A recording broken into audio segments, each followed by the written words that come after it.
Kartiniro itu telah ditegakkan sebuah pertanda tentang sebuah rabut atau kemudian tempat keramat, yaitu rabut Tugu. Tugu yang waktu itu adalah yang dimaksud adalah lingga. Kemudian I Sakakala, yaitu pada tahun Sakah. Pada tahun Sakah, lah ini tahunnya, yaitu 1197. Dalam berita Pararaton tahun 1275 itu bertepatan dengan ekspedisi Pamalayu, yaitu ekspedisi untuk menjalin hubungan kerjasama serta persatuan dengan Sriwijaya. Berarti di area ini itu ternyata kita menemukan sebuah batu bata lengkung. Batu bata lengkung yang kita temukan artinya di sini dulu ini kalau melengkung berarti di sini ada sumuran. Guys, jangan lupa like, subscribe dan komen ya kan.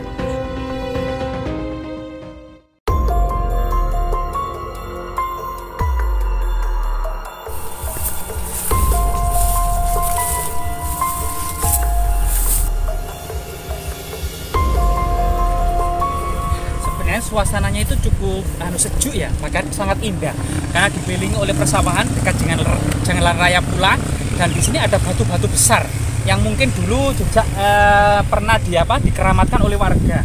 Nah ini kita coba melangkah menyisir ini ya. Nah di sini kita ini tanaman pare gitu ya, tanaman pare berseling-seling dengan tomat dan bawang merah ini. Nah ini tomatnya mulai berbuah merentul ini. Nah banyak ini. Nah, sebenarnya di sini kita akan menemukan tiga buah menhir raksasa yang di sekitarnya itu penuh dengan pecahan tembikar, termasuk batu bata kuno itu banyak. Tiga ini menjadikan masa lalunya tentu memiliki makna tersendiri dalam hal kabuyutan ya, serta jejak-jejak peradaban kuno.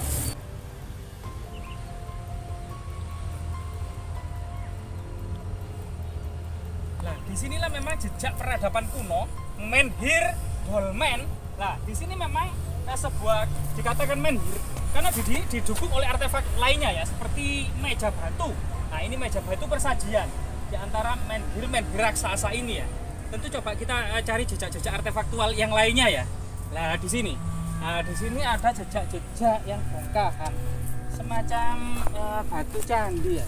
Memang di sini banyak artefak-artefak kuno semacam fragmen batu bata kuno, dan memang batunya cukup unik dan cukup antik ini, beronjol-beronjol gitu loh batunya itu. Nah di sini memang kita akan mencari karena kita akan bagaimana juga ini adalah jejak-jejak peradaban kuno. Nah coba di sini lah, ini batu bata kuno kan tergeletak di mana-mana, tercecer kan ya, tercecer di mana-mana. Apakah kita juga menemukan sebuah prasasti kan yang ini habis dibersihkan oleh warga masyarakat ya? Nah ini habis dibersihkan oleh warga masyarakat. Di sini banyak fragmen-fragmen batu bata yang ditemukan ketika mencangkul gitu ya, menggali tanah, sedang mencangkuli sawah-sawah ini. Ini banyak sekali artefaktual yang ada. Nah ini semacam fragmen batu bata kuno gitu ya. Terus kemudian pecahan tembikar yang cukup banyak sekali gitu ya. Dan kita akan mungkin ada sebuah jejak pusaka ya, pusaka masa lalu ya yang menancap gitu ya. Nah ini batu yang cukup unik ini, kayak sebuah kayak sebuah gandul ini. Nah ini, nah di sini coba kita salah satu kemudian ini bisa dikatakan gunung terkecil karena ini merupakan puncak dari gunung yang sangat besar. Kalau digali bawahnya ini adalah batu. Nah ini ada cekungan ya, cekungan. Apakah ini juga semacam untuk menaruh sesaji pada masa lalu? Kita juga membutuhkan kajian yang sangat komprehensif ya tentunya ya, terutama dari para ahli. Kita di sini cuma mengeksplorasi bahwasanya di sini memang ada tinggalan yang sangat penting, jejak menhir, dolmen, serta sebuah prasasti yang coba kita telisik keberadaannya ya. Nah ini. Nah kita juga mohon izin karena ini memang pertanian ya, ini pertanian berambang bawang ya, dan banyak sayur bayam di sini, banyak bayam juga ya, sayur-sayur banyak. Ini ditanami pare, tomat juga banyak di sini, tomatnya lengkuas. Nah ini lengkuas ini banyak lengkuas ini. Nah baunya itu sangat sedap sekali. Nah di sungai-sungai kecil ini juga banyak artefaktual kalau tidak digali. Bahkan ada batu bata yang sebesar ini ya. Nah ini coba kita angkat ya. Wah, nah ini coba kita angkat lah. Ini kan kita menemukan jejak batu bata. Nah, ternyata batu bata ini lengkung loh.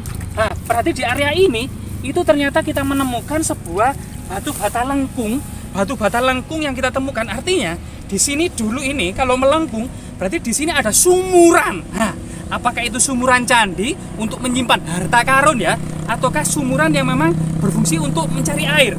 Karena ini batu batanya itu lengkung. Nah, ini batu bata lengkung kan, nah, dan ukurannya itu itu batu bata lengkung yang masih utuh, yang menempel di perairan ini saja. Nah, di perairan. Artinya memang ternyata diduga di sini juga ada sumur keramat atau sumur kuno ya. Nah, ini sumur keramat atau sumur kuno. Nah, ini. Loh, ternyata banyak di sini. Banyak sekali. Apa itu ular apa? Nah, banyak sekali ini. Di sungai ini banyak. Ini. Nah, kalau ini batu bata lurus dan sangat besar. Cuma ukurannya diameternya sekitar 2,5 cm sampai 3 cm. Ini artinya memang agak tipis jika dibandingkan batu bata kuno abad ke-10 atau era Kahuripan, Pusendok, Medang maupun Kadiri. Ini diduga memang era Singosari, Majapahit ini batu batanya. Loh, banyak sekali ternyata ini. Dimungkinkan ada sebuah struktur ini. Kita ngerusuk-ngerusuk juga hati-hati ya, mungkin ada. Nah, ini di dalam tanah ini juga ada semacam struktur ini.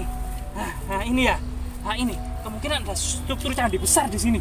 Kemungkinan ada struktur candi besar yang terpendam di dalam tanah sini ya. Entah sebuah bencana apa yang menenggelamkan peradaban kuno ini ya. Kemungkinan sebuah sebuah jejak bencana yang sangat masif gitu ya.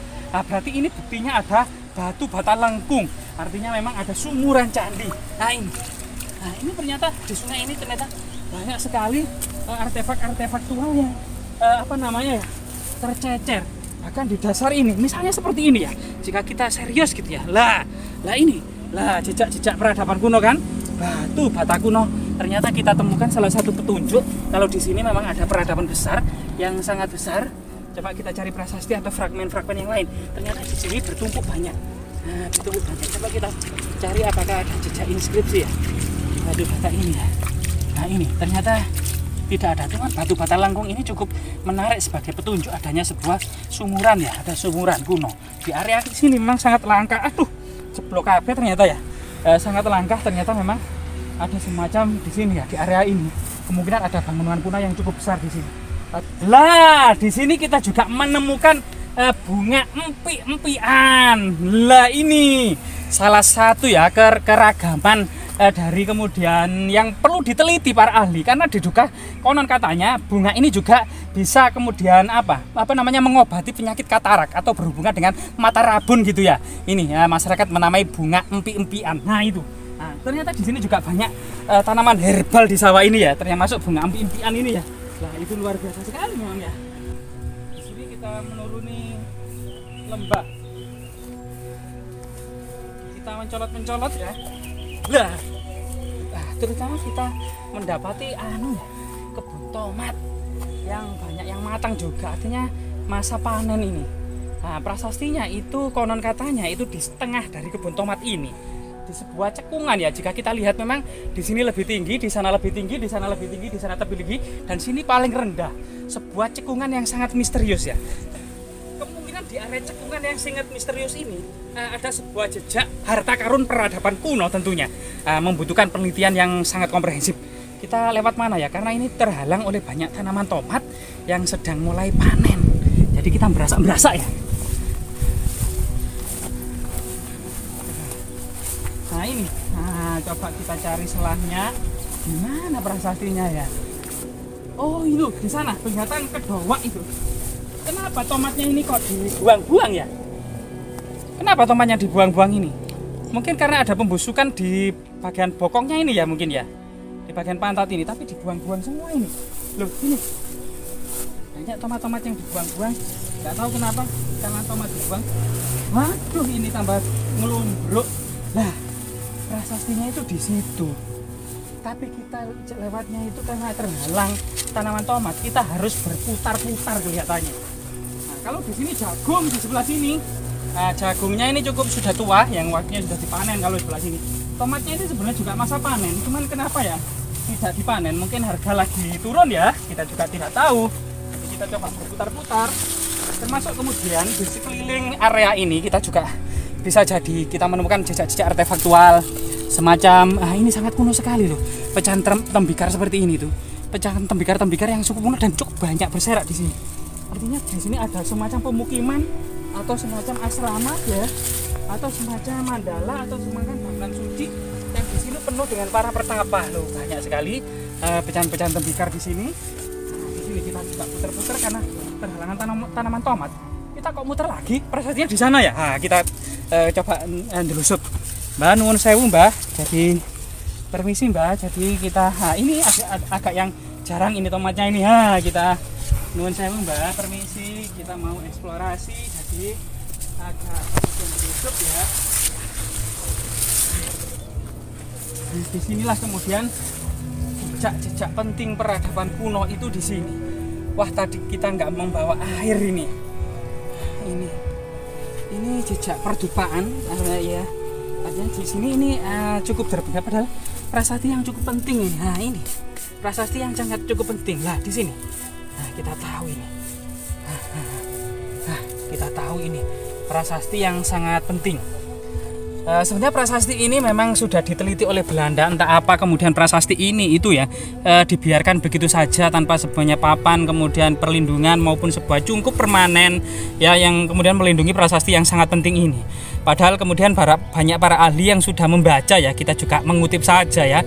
Nah, ini kemudian sebagian ada perbedaan pembacaan ya, tapi secara garis besar itu tidak ada perbedaan mengenai yang agak yang agak aus ya, atau ada aus atau ini.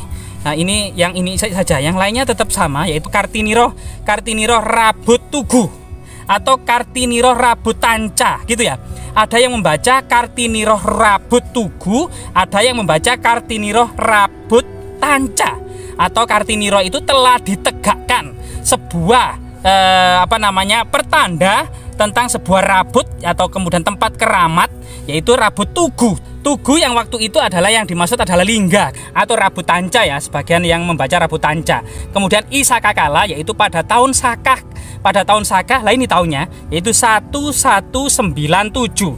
Artinya 1197 Saka. Kalau dijadikan Masehi itu menjadi 1275.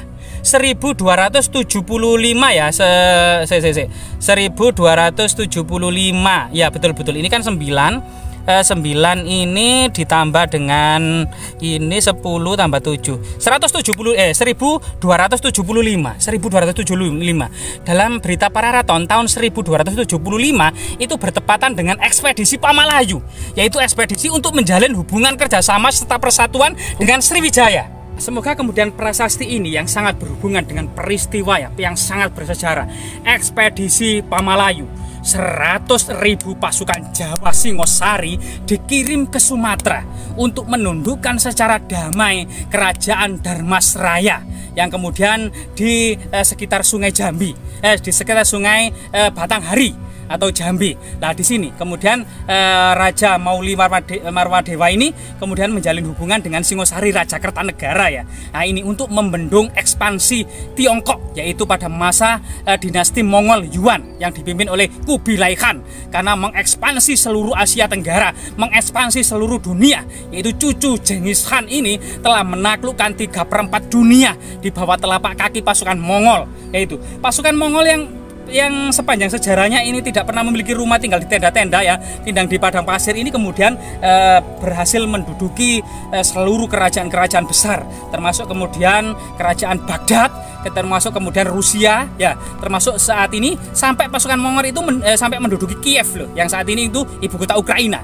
Yang begitu juga kemudian seluruh kemerajaan Tiongkok ya, itu diduduki oleh pasukan Mongol, termasuk Asia Tenggara. Dan kemudian tahun ini kemudian melihat ekspansi ini, Singosari memiliki panggilan moral untuk menyatukan Nusantara, termasuk menggabungkan dua kekuatan ya, Jawa dan Sumatera ini kemudian dalam menghadapi ekspansi pasukan Mongol ini. Jadi prasasti Singosari ini memiliki alur yang sama dengan peristiwa kemerdekaan Indonesia. Sama-sama kemudian termotivasi agar Nusantara itu tidak jatuh ke tangan penjajah. Bagaimanapun juga penjajahan itu merupakan sesuatu yang buruk dan kemudian persatuan adalah solusi untuk membendung berbagai masa ekspansi bangsa-bangsa lain untuk berusaha menaklukkan bumi Nusantara ini. Semoga kemudian prasasti Kerajaan Singosari dalam semangat menyatukan Nusantara ini kemudian menjadi ilham, termasuk peringatan 17 Agustus 1945 sebagai tonggak kemerdekaan bangsa Indonesia yang telah diproklamirkan oleh Bung Karno. Semoga ini semua menjadi pelajaran yang sangat berharga bagi cucu-cucu bangsa ini yang susah payah mempertahankan negara kita dan susah payah menyatukan negeri ini. Semoga tetap bermanfaat. Jasmira, jangan sekali-kali melupakan sejarah. Jadi lokasi ini memang berada di belakang dari pabrik tenun zaman Belanda ya, yang cukup terbengkalai tapi sebagian masih beroperasi, yaitu pabrik tenun Kesono yang di dekat Sungai Ketintang, Sungai Dam 4 gitu ya, di dusun Ketintang, yang kemeriahan dari peringatan 17 Agustus tadi kita saksikan ya di tengah sungai yang demikian hebat dan demikian meriah gitu ya, yaitu kemudian di Desa Bakalan, Kecamatan Gondang, Kabupaten Mojokerto, Jawa Timur. Nah ini jadi kemudian ngiler ya, lihat tomat yang matang-matang kayak gini gitu ya, karena ini kok merah-merah gitu, tapi kita sungkan sama orangnya, nggak ada orangnya. Kalau ada orangnya pasti nanti kita beli ya satu kresek, tapi nggak ada orangnya. Kita coba keluar ya dengan baik-baik, kita kembali lagi ke jalan sana saja, karena di sini tertutup tanaman tomat, jadi kita mundur. Nah lewat sini aja. Nah ini tomatnya matang-matang. Amit mbak, nuwun sewu mbak, nuwun sewu nggih Mbak Tomat, nuwun sewu Mbak Tomat, nuwun sewu mbak, amit mbak.